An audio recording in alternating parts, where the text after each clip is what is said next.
আসসালামু আলাইকুম। সবাই কেমন আছেন? অনেকদিন পর একটা ভিডিও নিয়ে আসলাম। তো কাজ থেকে বাসায় যাচ্ছি।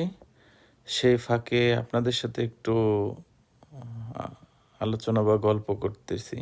তো শুরুতে একটা প্রশ্ন করতেছি, সেটা হলো বাংলাদেশের মানুষ কি শুধু ট্যাক্স দেওয়ার জন্য আর প্রতারণার শিকার হওয়ার জন্যই বসবাস করে নাকি?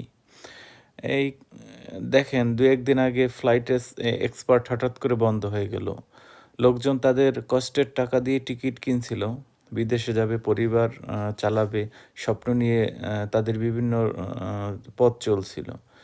হঠাৎ একদিন সংবাদ, ফ্লাইট এক্সপার্ট বন্ধ। অফিস তালাবদ্ধ, ফোন বন্ধ, কাউকে খুঁজে পাওয়া যাচ্ছে না।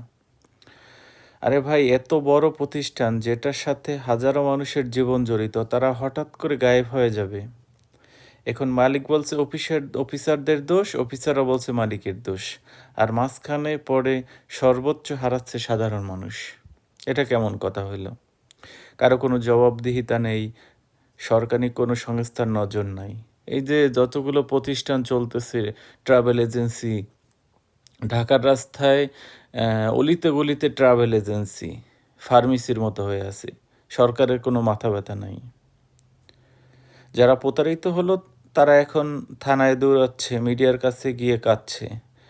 এটাই কি আমাদের দেশে ব্যবসা করার এবং প্রতিষ্ঠান চালানোর জন্য ব্যবস্থা হলো এটা? মানুষের সাথে ব্যবহারের এটা স্টাইল? এই দেশে প্রতারণা এখন শিল্পে পরিণত হয়েছে। এদিকে সমন্বয়ক পরিচয়ে নানান ধরনের মানুষ চাঁদাবাজি করতেছে।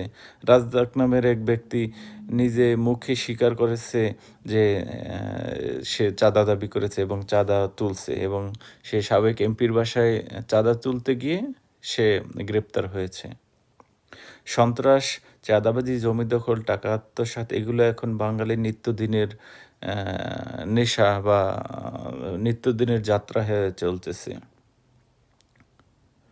পুলিশের কাছে গেলে বলে কোর্টে যান, কোর্টে গেলে বলে এটা সময় নেবে, ৫ বছর, ১০ বছর, ২ বছর, ৬ মাস এরকম ঘুরতেই আছে। এটা আসলে কোনো আইনের শাসন বা এরকমের হইতে পারে না। এখন এটা নিয়ে কাজ করার সময় আমাদের। এটা এরকম চলতে থাকলে আমাদের বাংলাদেশ আর বাংলাদেশ থাকবে না।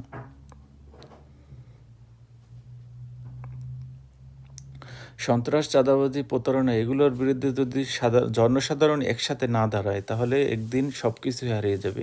বিশ্বাস, ভরসা, সাহস সব কিছুই আস্তে আস্তে শেষ হয়ে যাবে।